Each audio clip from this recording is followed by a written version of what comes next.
Welcome to the SCIF. This is the Green Beret Life. I am Matt. That is Stu.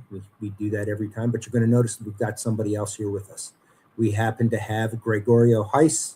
He is a congressional candidate from Texas, District 30, and we're gonna have some questions. It's going to be a sort of a formal back and forth tonight. We'd mentioned this to our audience before, Gregorio, and I think they're prepared for it. So we're going to dive right into this. And Stu, I'm going to let you start it off, and let's go from there.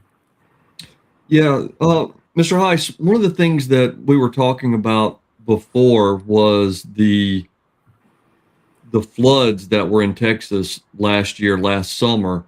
And in talking with Matt, he was telling me you were actually involved in the search, the I guess search and rescue, and then following into the recovery after that event. You want to talk about that? What happened? What was going on, and kind of how that's affected and shaped what you're doing right now?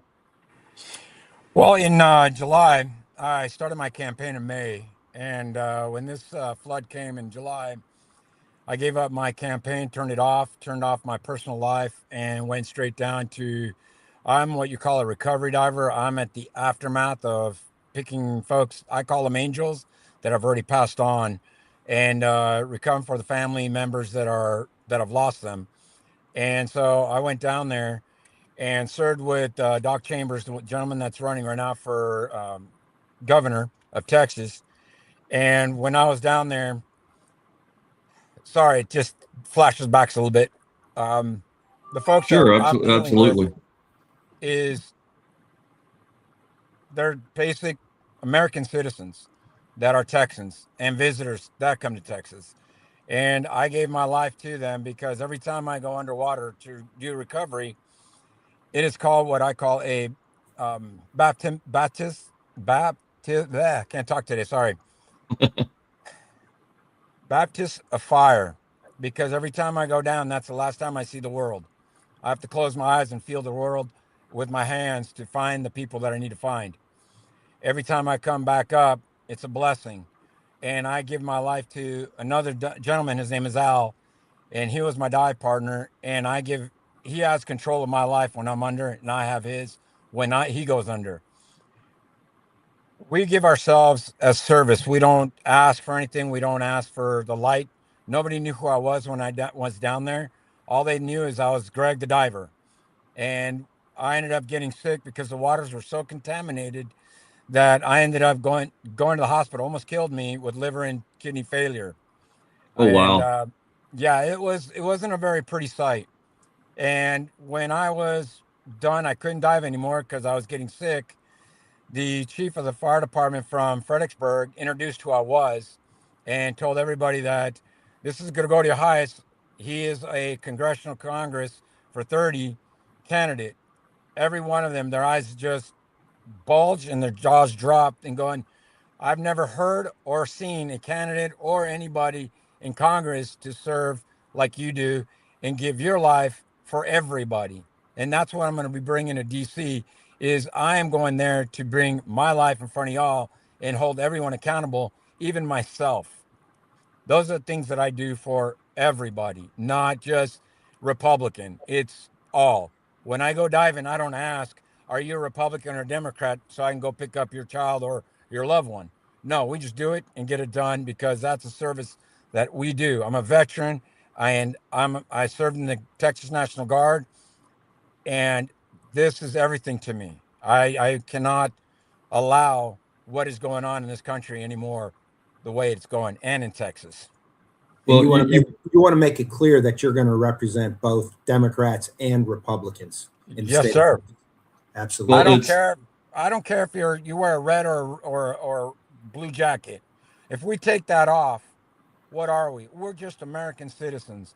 We work. We want to make a living to support our families, and we follow. And if you do or don't follow the Lord, that's your choice. But I do. I'm a Christian faith, and to me, as a Christian, you're supposed to lift, not destroy. And that's what I want to give to the Republicans and the Democrats is a lift, not a destruction. All right. Well, it's a good thing because we saw under the last administration with the catastrophes and the reports that came out with how FEMA was operating, and it's great to have someone that, yes, you're there to help push a Republican agenda, because a conservative agenda, but you're also taking into account that you're doing what you feel is best for everyone, Republican or Democrat. It just happens to be that your beliefs and your belief that the right thing to do happens to fall in that conservative sphere. That's correct, because if you have the faith in you and the belief, everyone is equal. We all need to be loved, cared for, and protected. That's the oath that I took when I served in the Navy and in the Texas National Guard. Is the oath to protect this country, foreign and domestic. And right now we're having a problem with our domestic issues, that we are not where we're putting Texan value or American values first. We're putting illegals and we're putting others over that. And that should never happen in this country. And it's like, even with the assassination with Charlie Kirk and the assassination attempts on our president, as a veteran, I feel we failed our citizens, because that should not be happening on our land ever. And we have allowed Absolutely. it. And this is a good pivot here because uh, illegal immigration has affected the whole country. But if there's one state that was the epicenter of all of this, it was Texas, right? Yes, it was. And Texas was fighting back, but it almost seemed, well, in fact, it did. It was the federal government under the previous administration fighting Texas. They put the barriers up in the Rio Grande, and they would be forced to take them down. They'd put the barbed wire up, they'd be forced to take it down. And then we were forced to watch as millions of illegals came through. Eagle Pass, I think, was the main Correct. Yeah. right? But so right now we've got a better administration. We've got the Trump administration. We're huge fans of Donald Trump, and we now have our immigration under control. But we're having some pushback on getting the illegals out of this country. Can you articulate why it's important that the only immigrants that we have come to this country are the lawful immigrants and not the illegal immigrants? Talk about some of the destruction that they bring and why we need to make sure that we don't have illegal immigrants in our country.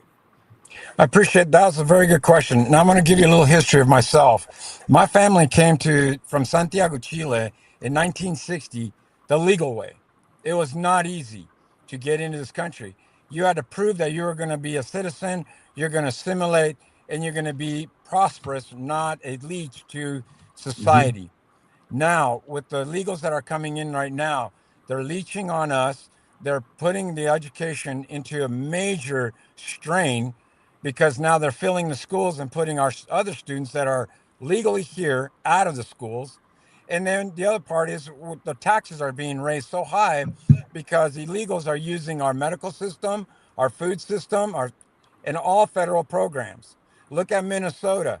That is the biggest fraud ever that's going on. We have that in Texas. And the thing is we need to open our eyes up and start removing them, because look at the house prices, look at apartments and all these things that are up. With these illegals in here, they're filling those spots. And that's taking spots for the American citizens that want to have that American dream that my family came for. They're losing that. And guess who's paying it? The taxpayers on their back, and nobody else is taking it. And the government should stay out of Texas, because Texas can do Texas things. The people can do their own things here. Parents can train to even educate their own children properly. We're paying so much money for education, but we're the lowest in the ratings. That's telling you something. Oh And yeah. that's why we need to pivot and start removing not just the illegals, but start working on the HB1 fraud that we have in Texas, and get rid of those that are not assimilating to our standards and our core values.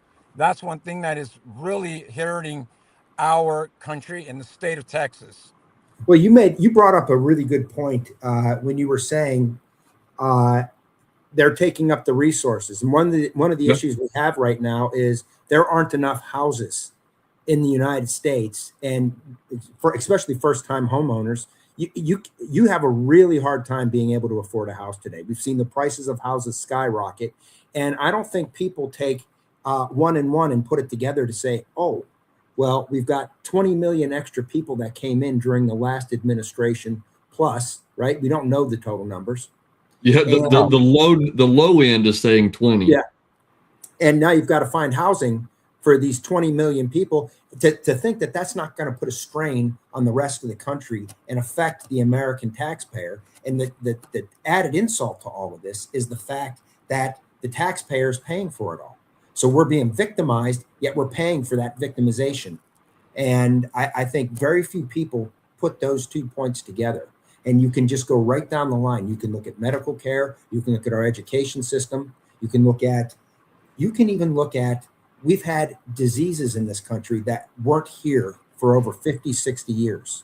And now we're starting to see it pop up again all over the place. It wasn't smallpox and smallpox, measles, all of this. Measles and mumps. Yeah. And these things aren't talked about enough because the American people are being victimized with all this. We want to be welcoming. We want to be humane. We want to take care of the people we can. But I think our first responsibility, especially for a country that's $38 trillion in debt, okay, is to the citizen here in the United States, first and foremost. And that's my opinion. I'm not trying to put words in your mouth with this, but I really appreciate you bringing that point up. Here's one thing that I'm gonna make it simple for the eighth grade person like myself. I'll put it that way. When we have so many people that are illegal in this country, and we have the HB1 folks coming in here, it cuts the opportunities for students that are coming out of high school that go to the blue collar working. I'm a blue collar worker. I didn't go to college. I did go to college, but I never graduated because I became a single parent. So I had to make a choice of medical school, or go and take care of my daughter. I took care of my daughter. That was priority. But if you start looking at every person that comes in illegally, we're paying for that. More than just the medical, but look at the times that when you go to a hospital, normally it would take 5-10 minutes. Now you're going 2, 3, 4 hours before you're seen. So if we start subtracting those people, then that will start lowering that time that we can get seen properly and get better medical care, get better education, and even our food supply will start lowering price, because if you start subtracting the people that we're feeding, the prices will start dropping. The demand is no longer there to stimulate that area for those illegals. And the taxpayers are not going to carry that burden on them. Like you just said, it's economics 101 is supply and demand. Yes. And whenever you take and bring in 20 million people, you increase that demand by that magnitude just over a matter of 3 years, 3 to 4 years. The system doesn't have time to acclimate and absorb it. It's a shock to the system. It's not, slowly over, just birth rates and whatever and population increasing. It's a significant percentage increase. That's a shock to the system. It can't absorb it. Like you said, you've got housing that goes up because now there's a crunch on housing. There's food. There's the crunch on food. There's all the resources are strained because it's such an influx of people that the system can't absorb at one time. I mean, eventually things will level out, but until then, we're paying for it in both ends. We're paying for it in our taxes, and then we're paying for it in the increase in cost to our day-to-day lives. Do you know how much we pay in Texas per month in taxes to support illegal immigration? How much? You're going to tell me, and it's going to make me mad. Yes, $500 million a month. Do you know how much $500 million can do for our veterans that are homeless, for those folks that are, the single mothers and fathers that are working their butt off because the inflation's so high that they might need to go get, government assistance? Mm-hmm. Well, now they can't get government assistance because why? It's overpopulated by the illegals. And those that, and I will put it this way, those that are even lazy that won't get up off their butts to get a job because it's been given by generation of welfare program. I was in Absolutely. Chicago. Sorry, no, it was in Grand Rapids, Michigan. They had the 3 strikes you're out program. You can, if you've done 3 times, you've been into the government supply system, you no longer can anymore. The thing is we need to start showing more support for those folks that are willing to work and give them the help to get them over the hump than giving the money to those that are illegal or those that are not even willing to do the work. Absolutely. And Absolutely. you had brought up something else talking about the H-1B scams too. And, you know, I listen to to big business talk about how they need these jobs, but I can't help but be cynical on this because I truly believe the real reason why we're importing H-1B visas is not because we don't have the talent here in the United States. It's because, yes, they pay them 1/3 less. So Yep. if you bring in somebody from India or wherever that has these high-tech skills that we do have here, right? You can pay them 1/3. That is so attractive for a big corporation or a tech company, anybody. Well, And it's a combination factor as well because they get that immigrant in here on the H-1B, and if that individual loses that job, they only have a finite amount of time to get another job that will sponsor that H-1B, or they're sent back home.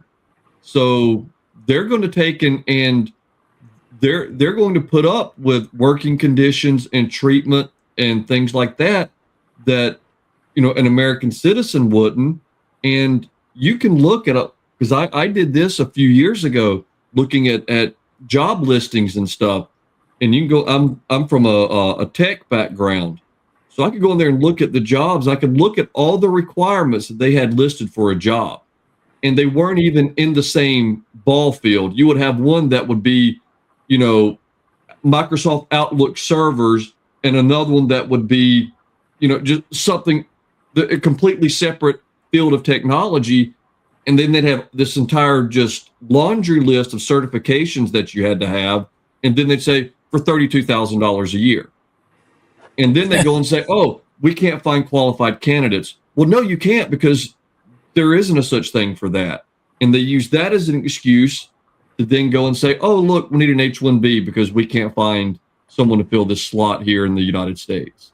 And that's how they play the game. One thing that is not looked at on the HB1, there is folks that are high tech, okay? Mm-hmm.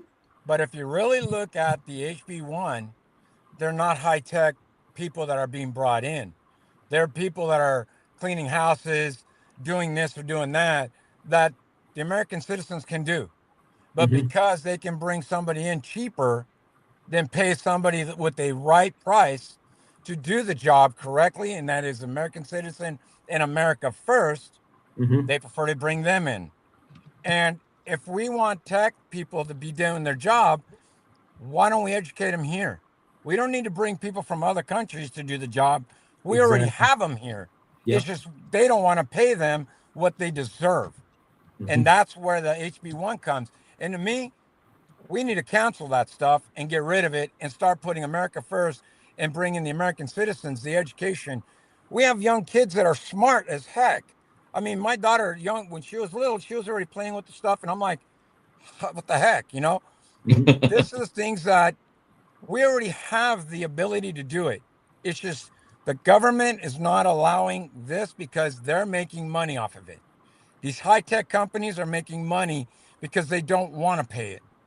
We need to Yep. hold them accountable and say, sorry, you're no longer going to have an HB1 visa applicant. You're going to have an American citizen that's going to be taking that spot, Yeah. period. Yeah. Absolutely. Absolutely. Another thing that goes along with this, Gregorio, is we often hear Americans won't do these jobs. That's a bunch of nonsense because I can tell you, Stu, myself, and I'm sure you as well, did a lot of jobs that we would say are not desirable when you're young, right? And Yeah. that's part of what builds character, right? And it also says, hey, I don't want to do this for the rest of my life. So I'm going Exactly. to motivate myself to get myself with some skills that I can do something better, right? So I hate that comment that Americans won't do these. Americans have done that. Americans will do. It's just they don't need to right now, because if they don't want to work, we'll just put them on a welfare program today, you know? Bingo. Yeah, if you don't want to work, we've got a program for that. Exactly. Yep. Exactly. You just got to vote this way, and we'll keep the money Right. coming, right? And that's Well, the problem is we go and say, you vote for me, and I'm not saying me, but I'm saying as a Democrat, if you vote Democrat, I'm going to give you a free ride. But who's the free ride on? The ones that are working. Now imagine, Exactly. here's a killer for every American citizen. Imagine every American citizen, guess what? I don't want to work no more. Give me the money. The 77 million people that voted for Trump, imagine every single one of them going, okay, if this is the way we're going to go, I'm not going to work then. This country will collapse in one day. Absolutely. Yeah. Absolutely. Well, the best way what you were talking about, Gregorio, the best way I heard it phrased was as a Republican running against a Democrat, it's like trying to run against Santa Claus, because the Democrats up there telling you, I'll give you whatever you want. Just come sit on my lap. Tell me what you want. It'll be under the tree. And the conservative and the Republican is saying, well, look, if that's what you want, then you need to work for it. You need to save your money. You need to learn how to budget. You need to learn the discipline of saving and working. And then you can go and buy it yourself, and you'll appreciate what it is that you have so much more. But it's hard to campaign against Santa Claus with the mentality that has been just developed and instilled in the vast swaths of the public today. They're owed. Everyone feels as though they're owed something, and it's so hard to get through to anyone. Let me, if I can take a minute, I'm going to give you a little bit of history of myself. When I got out of the military dropped me like I was a bag of trash. They didn't care. They didn't do anything. When we get done with the military, we have our own problems and issues that we come. I was homeless and a single parent. I busted my butt to get us a home. There was days I wouldn't even eat because I had to choose pay a bill or have my daughter starve for that day. Well, guess what? I wouldn't eat. I'd pay the bill and feed my daughter. I had to go through a lot of work to get where I'm at today. I know how to get rid of bills. I have a almost debt-free lifestyle because I know how to take care of the bills, not buy things that I don't need, or all I buy is what I need to survive, not what I want. Right. And that's the thing is a lot of the young kids are throwing, oh, I need this new iPhone that's costing $2,500, but I need my education, or I need to go learn something to better myself so that I could afford that $2,500 phone without a problem. That's the problem. Everybody, the young generations are so wanting instant gratification that they feel that when they graduate college, they need to be the CEO of the company. Sorry, when I started, when I was in my 12 years old, I was a janitor to make money so I can pay for my stuff that I wanted to do, to go to Boy Scouts and do those kind of things. Yeah. I had to pay for it. My dad was like, you want something? Go work. It wasn't given. At least my stepmom was really sweet and gave me $10 for a date when I was younger. So I thanked her for that one. But we need to, if we ended up with an EMP right now in this country, the younger generation would not survive within a week. They would be gone because they depend on Google or, oh, what is it? Google, how do I do this? Or YouTube, how do I do this?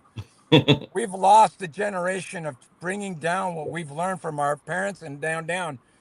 I taught my daughter to survive. And in a way, they're victims, and they're victims. This isn't a subject we're really going to get on tonight, but they're victims of the education system in this country. And we touched on that before a little bit, but we don't have time to talk about, because that's a whole can of worms. That's a whole ball of wax. That's a whole lot. One of the things I do want to pivot, because all three of us here are veterans, and this channel is primarily in support of a 501c3 for veterans causes. And I want to talk about the effect, because we're talking about illegal immigration, that it has on veterans, and also some of I know a big part of your campaign is improving veteran affairs. Okay, and Yes, sir. I want to give you some space to talk about that next year, and so if you could, maybe we'll start with how the immigration affects veterans and lead into some of the issues in the VA that we need to address. Well, hey, Matt, hold on just 1 second before you start that. We had one of our longtime watchers, Troy. He had a question before we get off the subject, Okay. and it was going back to what we were just talking about. He was saying, how do you sell hard work and responsibilities to the younger generation? How would you take and instill that into them with, I guess, just it's the social media. They see the influencer lifestyle, the vacations, the yachts. I'm going to be an influencer. I don't need to work for it. It's just going to happen.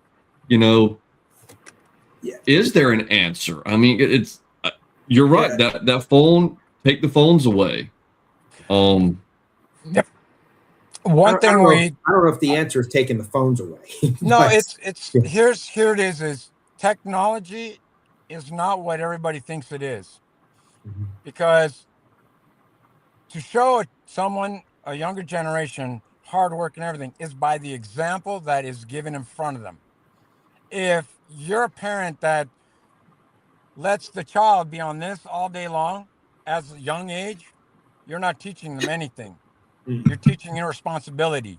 That's a big problem. Because if you look at the younger generation, because of their instant gratification, and they don't learn any type of work ethic at all, because they think glamour is behind the phone, and it's not. If you want to learn something, go pick up a book, go grab something. If you want to learn plumbing, go find someone that knows plumbing and follow them. Ask them, hey, can you teach me this? Mhm. There are people out there that are willing to teach that won't even ask you for a penny because they want to teach what they know and pass it on. Well, Gregorio, you hit on something, and we're sort of digressing off here, but Sorry. I want to touch on it real quick because we brought it up. A lot of the young, I don't want to make it look like we're bashing on young people. No.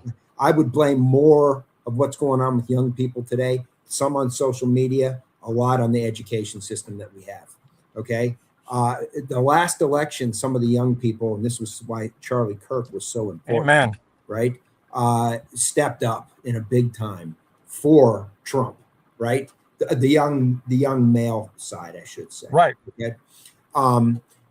But I think you hit the nail on the head when you said examples. Okay, I think President Trump is a great example to the young people, and I think he has reached young people. I think more Republicans need to do this, and I also think when you said, "Hey, find somebody," can I correct you in a second?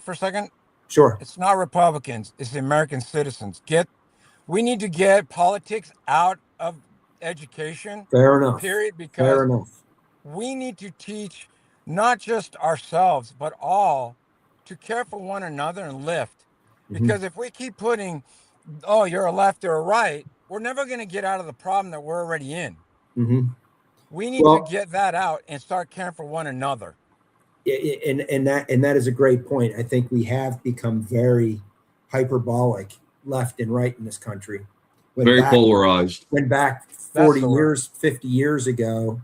Yeah, we were both patriots first with slightly different ideas on how to get there. John F. Kennedy would have been a hardline right winger today, right? Right. I mean, just imagine, right? So I do think that is a good point. Okay. Another point within this, before we get into the veterans question, is that the trades. This country needs trades, and we've the last 40 years or so, we've frowned upon blue collar work. We've frowned upon trade because if you were going to make anything of your life, you had to go to college, and then you racked up all of this debt. It makes me think, where I see conspiracy things, right? I see a conspiracy there that Maybe we were trying to fund these organizations, such as these universities with these massive endowments and everything else. But today, if you want to make money today and you don't think college is for you, don't go to college and waste your money there and rack up debt. Learn a trade and actually start making real money. Right? Do you know what a plumber makes a year? Oh, Electrician? yeah, a master plumber, master electrician, Six-figure huge income. money. Yes. Six-figure income. Yeah. And Even they as a only go to journeyman. school Yeah. for maybe 3 or 4 months. And that's it. Yeah. And you know what the best thing about the trade is? If you get into it and you do it for 6 months, 8 months, a year, and decide it's not for you, you have a skill that's going to save you money and heartache the rest of your life. For sure. That's the thing is we need to, for one, I would like to propose that if I can get this passed, is give like a grant for students to go into trade schools. Mm-hmm. Just like they do to like for college. Oh, we'll give you the all this money for free. It's not for free. Taxpayers are paying for it. Mm-hmm. Yep. If we turn that around and put it into giving trades and saying, hey, we'll pay for you to go to school to get a trade. And you're going to get around a 6-figure income when you're done. Yeah, absolutely. I did my master's thesis on something that I want to talk to you about. Okay, but this isn't the platform for it. Right. We'll talk later on it. Yep. But let's pivot into this the VA question and our veterans. I mean, we have homeless veterans out there. We have some great organizations like Tunnels for Towers that are actually building homes for homeless veterans right now. Yep. You touched on this point before, and it's a valid point.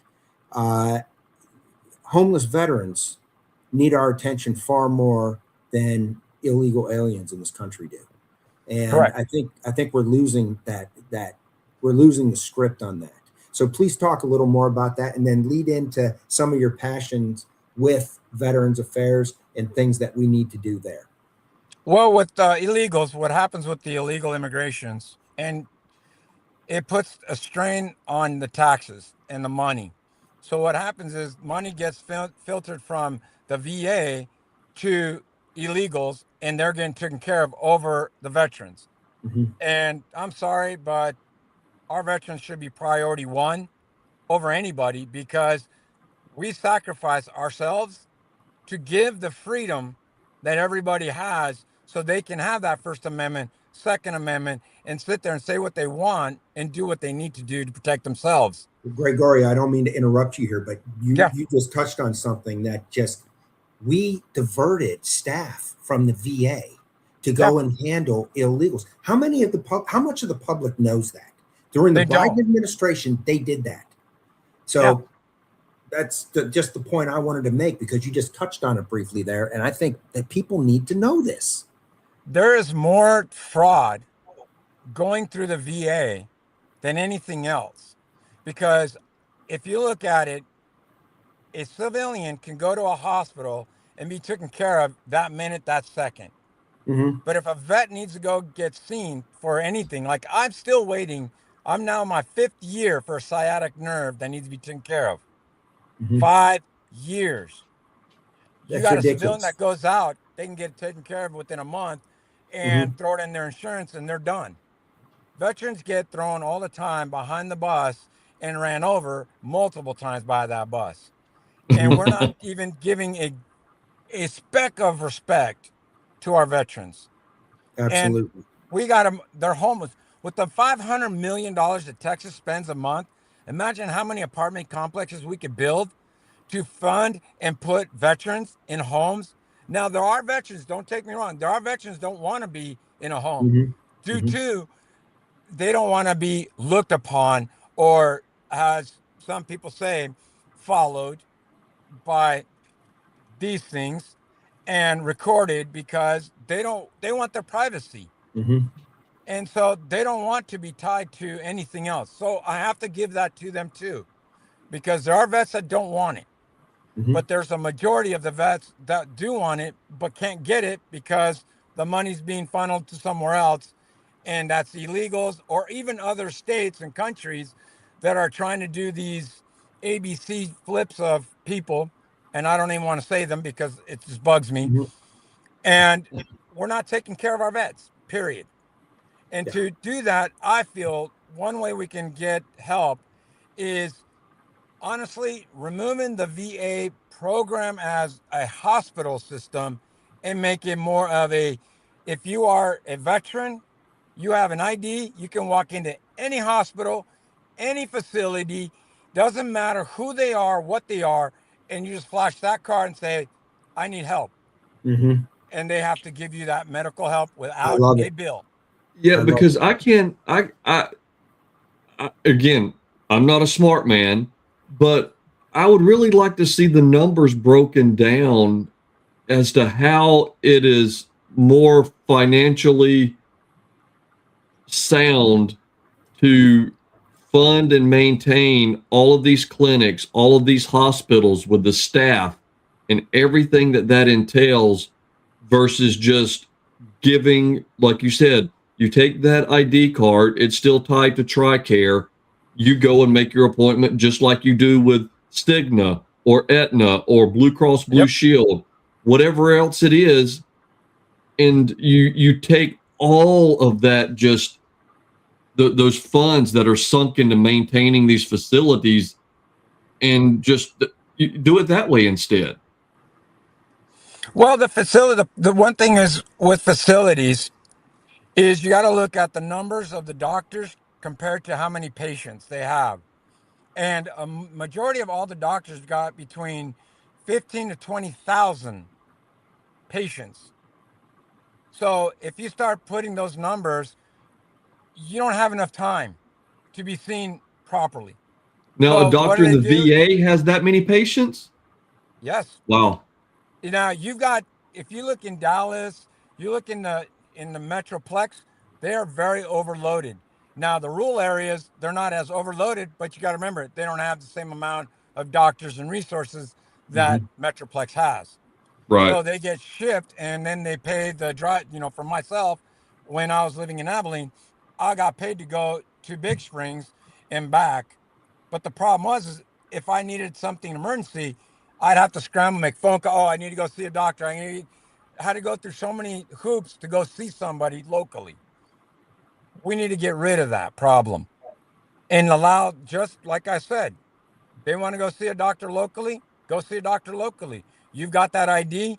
We shouldn't have to have a vet pay for anything. They already gave their life to this country. Why are they paying for it? Mm-hmm.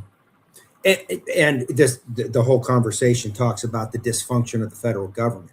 I mean, you look at, we've talked about it on here, and it's not time, but I think the way even our military setup is dysfunctional, because if you look at federal agencies, if you look at the military, we have redundant units. Why? Why do we have that redundancy? So if you look at the VA hospitals, okay, and you're saying, does this make sense to have this hospital where we already have the groundwork in community care? So if you apply for community care and you're in the, that's how it already is supposed to work, except for your once a year visit with your regular doctor at the main VA in Dallas, or for me, wherever I'm at, like Wisconsin or here down in Florida. But I can't see in any way, shape, or form that having a separate unit like the VA where we could just put it all into the private sector. That would, to me, that would be less bureaucracy, less money, less waste, and probably less chances for fraud and abuse as well.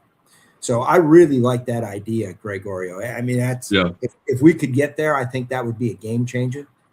We So could. yeah. I mean, you think about it. We already, like you just said it, you gentlemen, we already have everything in place. Mm-hmm.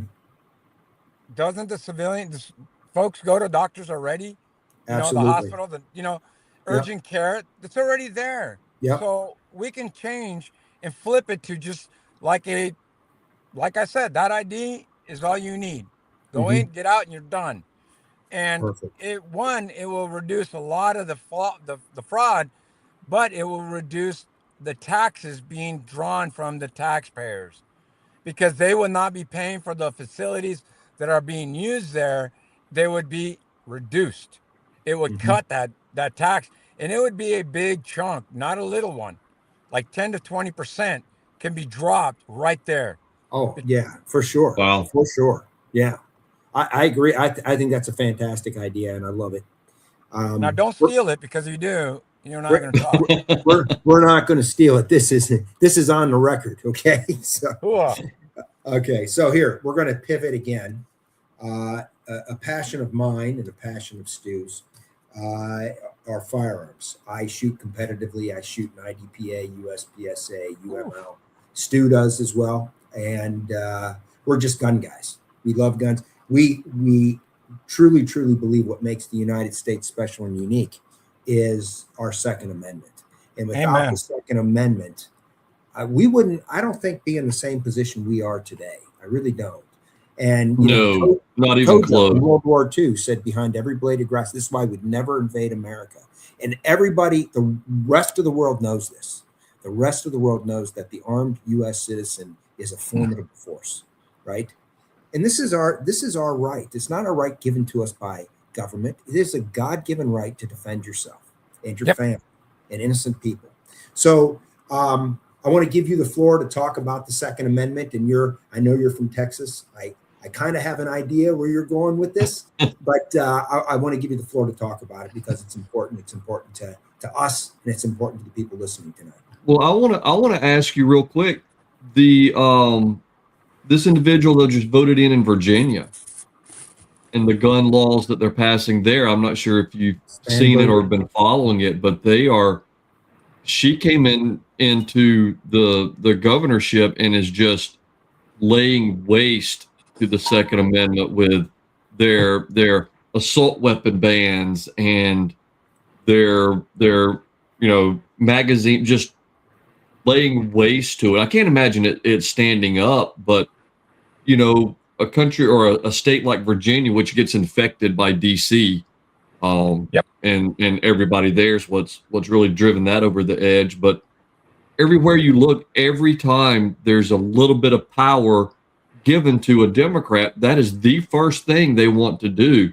They don't want to fix the schools. They don't want to fix the tax base or the tax burden on the populace. They don't want anything. They want to take away your guns. That is their number one priority. Do you know why they want to take your guns?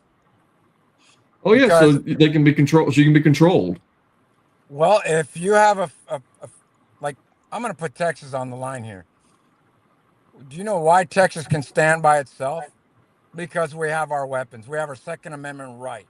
Mm-hmm. And nobody's going to take that away from us because it is a God-given right. And to protect ourselves from our own government is the biggest issue that we have. Because if we allow the government to get any bigger, they can take us out. And then we become Venezuela. We become other countries that are being suppressed, like Iran, Iraq, the places that they don't even allow women to show their face. Mm-hmm. Okay. Imagine that being done here. It wouldn't fly. Well, it's so funny, Gregorio, because people would hear you say that and be like, "Oh, that's ridiculous. That's crazy." Look at Great Britain. Look at you're getting arrested for thought crimes in Great Britain now. Yeah. For praying silently across the street from a building, you're being arrested. Yeah, it's insane. So it absolutely look at what the Democrats have said they want to do. Just look at some of these things. So that is not a far-fetched idea. That is not an off-the-wall idea. It is 100% reality. Look at the states that are and I'm sorry for interrupting you. No. Look at the states that have the most gun control, have the most killings, shootings, violence. Absolutely. Okay. Then you look at the red cities and states, you don't have much. Nope. Why? Because everybody goes, he or she might be carrying, so I better not even think about attacking that person because that will be my last day of life. Yep. That threat is not a threat. It's a promise of protection that was given to us by that Second Amendment. And you have to remember, these are 20 and 21-year-old kids. And I say kids by my age, I'm old. They thought of these things in their time. They already knew what's coming up because they don't want government to take over. We want small government. And the thing is, Our government's only supposed to protect us from invaders and between ourselves so we don't repel on each other. Mhm. That's it. States are supposed to protect their own selves and control their own government and control their own things, not the federal government. Well, So for and the you're Second absolutely. Amendment, we need to keep that because that protects us from the government. Well, and you're absolutely right, because the founding documents outline specifically what the federal government is allowed to do, and everything else is delegated to the states. But just over the past 250 years, anytime anyone's had the chance to get power, they've gotten it. And it's just like, a government program. Once it's instituted, it does not go away. It we have we were talking about taxes and what we pay and everything else, and we have so many duplicate programs that do the same thing because someone was able to get money out of someone else for something, so they set up this program, and it does the same. It does 98% of what this program over here does, but when they can't go away, they can't merge because somebody, their grift will be cut off, and heaven forbid we can't have that happen. Well, I'll tell you this way. There's a good name and a good word. Starts with a D and ends with an E. It's called Doge. And here's what we need to do is cut all the fat, period. If there's duplicates, get rid of it. If there's Mhm. programs that are feeding the illegals or DEI or any of these other programs that are not our core value, gots to go. Yeah, Because if it absolutely. doesn't feed the family of the American citizens or support our veterans or protect our American citizen rights that are given by God Himself in the Constitution, it's written in the Constitution, it needs to be cut and gone. Well, Absolutely. that was like Simplified. the wailing and gnashing of teeth when USAID was disbanded because we weren't funding Sesame Street in Iraq, or gender studies in Pakistan, or underwater basket weaving in Timbuktu. And these people acted Administered like, by a specific intelligence agency that will yeah, be named Yeah. unnamed. So, but yeah, these talking heads act as if that was the only thing keeping the world together. Is if we just continue to throw money at countries, they might as well be setting the money on fire for all the good that it's actually doing. Actually, it'd probably be better because it actually keep somebody warm, so it would actually be accomplishing something.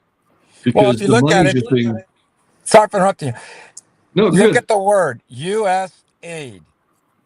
And if you go and look up the word, it has nothing to do with the United States. no. It is No, written just for the people to feel, oh, let's give it to them because they're going to give to the world. No, it's time to start putting America first, cut that garbage out, and put us first, not other countries. That doesn't mean I don't support countries. It's first, let's take care of our own first before we start worrying about others. Well, here's the dirty little secret to all of that, Gregorio. It was not just given to the world, it was given to some politically connected non-governmental agency, right? Yep. And then they took their chunk of flesh out of that. And then maybe the program somewhere down the line got it if it was used to manipulate something one way or another. It was completely there was no way for us to track that money. Most of it was dark in some sort of way. And thank God it's gone. Thank God it's And gone. Go ahead. What were you I going was to going say? to say, and the other thing is look at those folks that the politicians, bloodsuckers, Mm-hmm. who got on that NGOs, return money back to them Yeah, and yeah, pay for exactly. them. That Exactly. money could have gone to veterans and supported the veterans that needed the help, get us out of the debt that we're in, cut our deficit, and I guarantee you the deficit that we're in isn't from the American citizens, it's from all No. the damn fraud that we, excuse my language, Amen. all the fraud Amen. that has been going out. That's where all that money's been. So Absolutely. I say this, Absolutely. follow the money. When Mm-hmm. you well, right follow the here, money, you'll find the answers.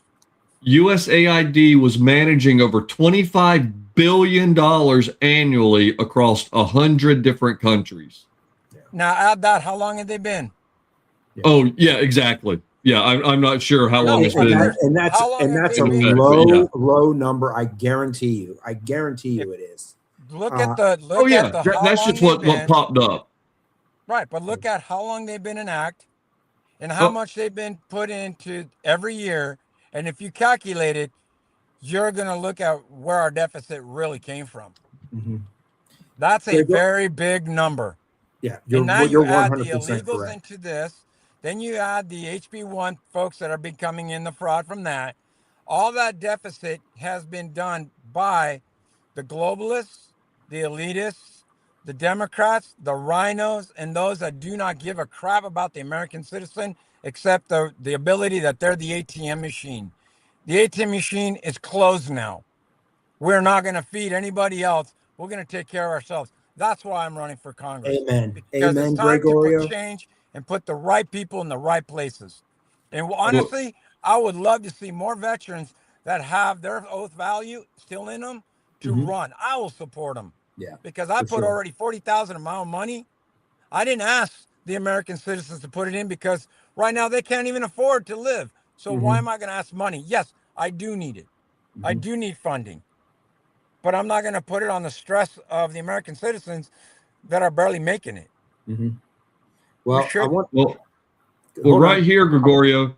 Since 1961, USAID has managed $3.8 trillion. There you go.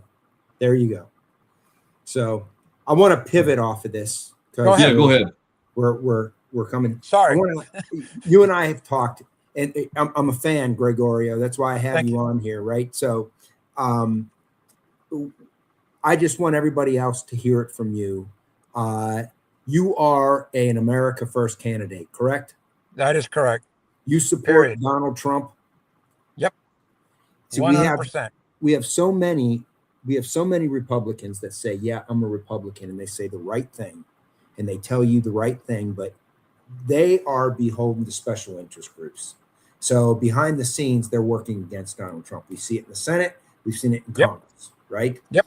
And talk to a little bit about that and why you are not going to get caught up in that. You are going to be working for your constituents and the American people when you're in Congress. I'm going to put in the beginning that when I talked about being a recovery diver, Mm-hmm. that's why I'm going to be the one that does the job right. Because I don't look, one, at the color of the skin. I don't care about that. And I don't care your political standing. What we need is the people that want this country to be number one, for one, America first, and take care of the American citizens. They're the ones that I represent. I don't represent other folks that are elitist or, as we say, interest groups. Mm-hmm. I don't want them in my life because they don't want it.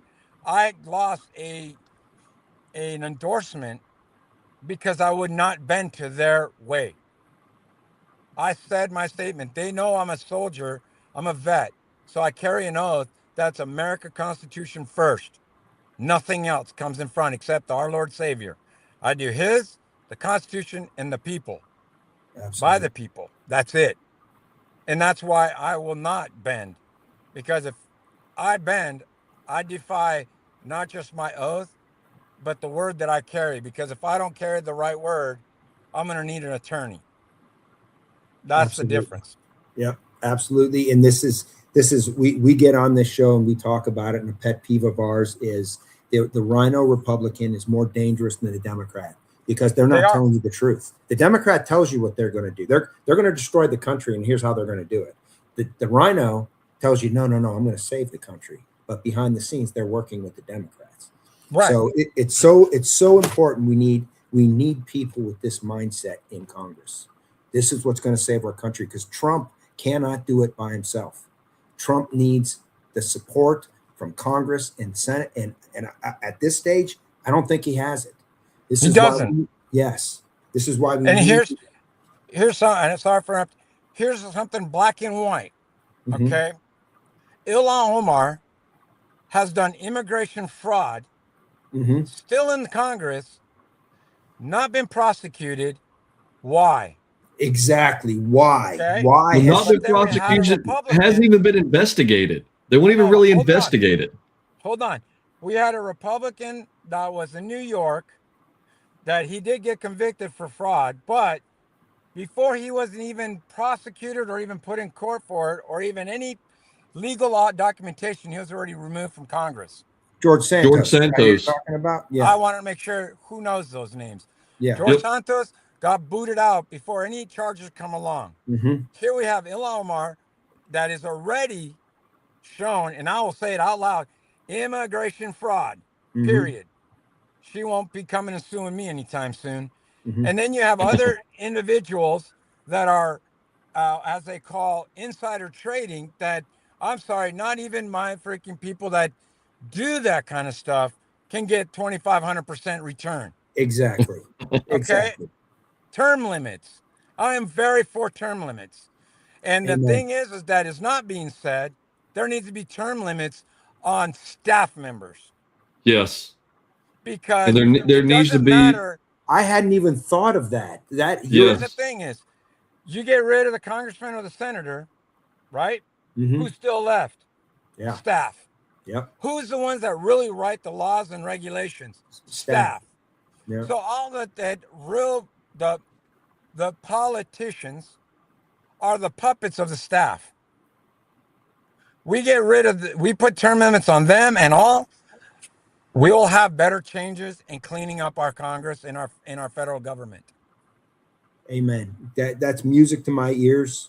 That is music to my ears. I wanted to give you. I knew what your answer was going to be, but I wanted people to hear it. Okay. We're gonna pivot into our last subject. We're getting real close here towards the end of the hour. Woke DEI programs and the American people. Your thoughts? Mine's simple. Merit. Your skin color, your creed, any of those subjects are not valid. Period. If I'm going to hire somebody to do a job, I want the best person to do it. When I go get surgery, I got to get shoulder surgery because it's been destroyed. I don't want somebody because they're a DI or the skin color or they're this or that to do the job. I want the best doctor to do the job. Whoever that doctor may be. Correct. Does not matter. Yep. I have friends that are black, white, green, purple, don't matter. If you can do the job at 100% ability, that's the person I want to do the job. Not someone because, like, even Jasmine Crockett, God save her, and I pray for her. She was willing to say, I was a DEI hire for her law firm. We don't need that. Nope. We need competent folks. American citizens that want to do the job right. They want their people to do the job right. Do you want an electrician to come in and half-ass it and then burn your house down because he was a DI hire? I want a real electrician. That's what we need. Well, fantastic. Gregorio, if somebody wants to look into your campaign, if they want to donate to your campaign, where do they go? They go to GregorioForCongress.com. It's GregorioFor Congress.com. Perfect. Now you have a primary coming up in March, correct? In March. Yes, sir. On my birthday. Oh, really? Yes. It's March 3rd? Is that? Yes, sir. Okay. I'm not going to give you my age, but as a gift, I would love to have the primary one for my birthday. Absolutely. Well, one last thing that, and Matt and I talk about this all the time, and it's my pet peeve and my just the way I see things. It seems to me that for the most part, the Republican establishment really does not want to be in charge, because when you look at how they act and what they do, we elected President Trump. We gave the Republican Party the House. We gave the Republican Party the Senate. Republican or the conservatives control the Supreme Court. What is all you hear out of DC whenever we're trying to get anything done? Those darn obstructionist Democrats. No, it's not the Democrats. Mm-hmm. Right. That's what they blame it on. So because it's easy to. It's easy to, and it alleviates them from accountability. They can, oh, well, I really tried. They never have to answer for anything if they don't do anything. They can always fight the good fight and tell the good war story, but they never have to answer for anything if they never actually do anything. And I really think that is what drives what just eliminates conservative turnout in the midterm elections, because people will look and they'll look at what they gave the Republican Party and the fact that they did nothing with it.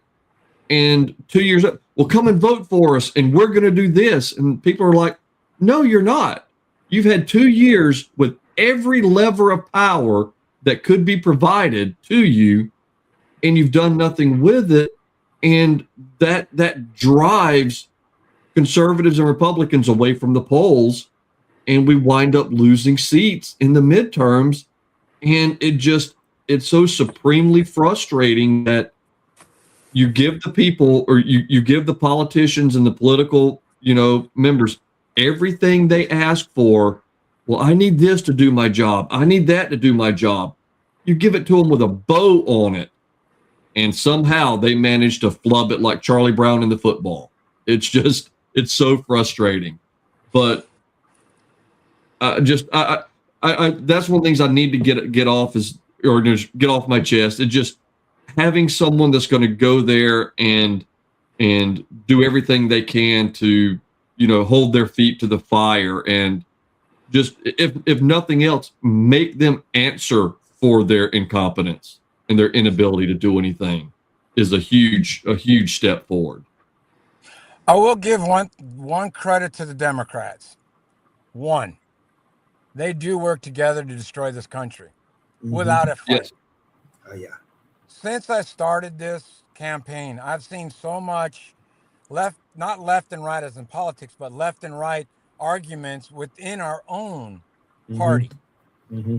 And the problem is that they're more worried about getting reelected and staying in office than doing really the job that they need to.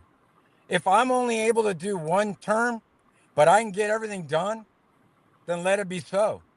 But if I can get it done in one term, imagine what else I can do in the next term. Yeah. But I'm not going to be here like Pelosi for the next 60 years of my life and die here. No, thank you. I want to retire, and I'm already retired. I don't have to do this. But like Trump said in 1986 on an Oprah show, if this country goes to crap, I'm stepping up. Well, this state is going to crap, so I'm stepping up. And this country's really falling apart, so I'm stepping up. That's what I'm asking for other veterans like yourselves that are like-minded like me to step up. If you don't want them to do what they're doing anymore, then quit complaining, step up, and do a job. It's hard to get there, but I'll tell you, it's worth it. Because when I get there, I'm holding everyone accountable, and I'm going to show all the accountability that needs to be done and transparency. Because when I go in, I'm working 40 hours a week. I'm not working like they do, because that's not the way the American citizens work. They work 8 plus. So if I'm going to work 40 plus hours, everybody else is going to have to do the same thing, because we need change. And to be changed, you have to have an example. And the example is just what we need, is what I'm doing. Is I'm putting the American citizens first, not anyone else, other than God is always first. Amen. Amen. Amen. Well, Gregorio, it's been an honor. We really are pulling for you. And Thank you. I want to make a point. You didn't bash any of your fellow Republicans in the primary. You explained who you are tonight. And I don't need to. Yeah, and I appreciate that, because like you said, we're fighting amongst ourselves, right? The best you can do is go up and say, here's what I stand for. And I think it's a breath of fresh air. You're a breath of fresh air. Thank you. And you're welcome on this show anytime you want to be on this show. Appreciate it. Okay. And Stu, do you have anything you want to say before we sign off? No, it was an absolute pleasure. Thank you for coming on. We appreciate it. And like Matt said, it's refreshing to have someone that can answer a question straightforward. When they get done talking, they've answered the question that you've asked. It's amazing. But well, I'm not Kamala Harris, so it's okay. That's true. I put my ranch on my salad, and I eat my salad. I don't spill salad. There you go. Yeah. I'm gonna get to the, like I said in the beginning. If you have thin skin, don't talk to me, because I'm gonna tell it as it is, and I don't care if it hurts you or not, because it's the truth. And if we can talk the truth and be civil between one another, imagine how far we can get in this country. Yep, absolutely. And I would say go to my Facebook, and I posted something there that's very important, that even one of my cousins, a very Democratic, said, I respect what you say. I will vote for you if I could, because I'm wanting to get the party away from me. That party crap gone, because we all are American citizens. We're not African American. We're not Spanish Americans. Absolutely. We're not any of these things. We are American citizens. And if you want to be one, then assimilate to us. Follow our core values. Follow our things. You might be Buddhist, or you might be whatever you are in your religion. But because of the Christianity that we have, we allow that. Mm-hmm. Remember that. We are allowing things to be here because we feel it's right. The people feel it's right. Not government, not anybody telling us what we are supposed to think about, like pronouns or how we're supposed to call people. There's only two genders, and I will say that. There's a man and a woman. And Democrats can't even figure that out, even when they say the transgender. They're still shifting from man to woman. Yeah. And so there's still only two genders. But a man can't be a woman, or a woman can't be a man. So I'll leave it to that. Absolutely. Well, Gregorio, you'd mentioned your Facebook. Do you have any other social media that you want, and how do you get there? I have X. It's Gregorio Heise, and everything's Gregorio Heise, from X to my Facebook, and my campaign is GregorioForCongress.com. That's the only things I run. Media to me is new. I like being personal, because to me, being more personal is respect. Absolutely. Well, anything else, Stu? Are you good? I am good. We've got some of the members in the chat that are pledging to donate. Everyone is very, very happy with what you have to say, and they support. Well, they like Matt and I, so you're right in there. These are your people. But we definitely appreciate it. They appreciate your being forthright, being upright, answering the questions that are asked, and here's to holding the politicians to account. And speaking like a real person, Gregorio, that's one of the other things that I think that's endearing from Trump, right? And I think, being a genuine, real person and not sounding like a polished politician is what this country needs right now. And we appreciate that. I'm a statesman. I'm not a politician. I'm a framer. I'm not a politician. I'm a veteran. I'm not a politician. I'm a single dad. I'm not a politician. Yeah. Is that enough? No politician? No politician. There's a lot of people with with internet being what it is, video being what it is. The mask is starting to slip on the vast majority of the greasy politicians, and the two-facedness, and telling one group one thing, another group another thing. It's really starting to come around and bite people. And one of the things my mom taught me a long time ago was it's a whole lot easier to keep your story straight if you tell the truth. And, Amen. And it's a lot of energy you waste too if you got to memorize stupid lies. And to me, lying has no meaning, because you're falsifying everything around. Uh-oh. I think that's our cue. Around you. So for me, We're having some Yeah, technical you issues froze right for a at the very second end. there, but no, you're absolutely right.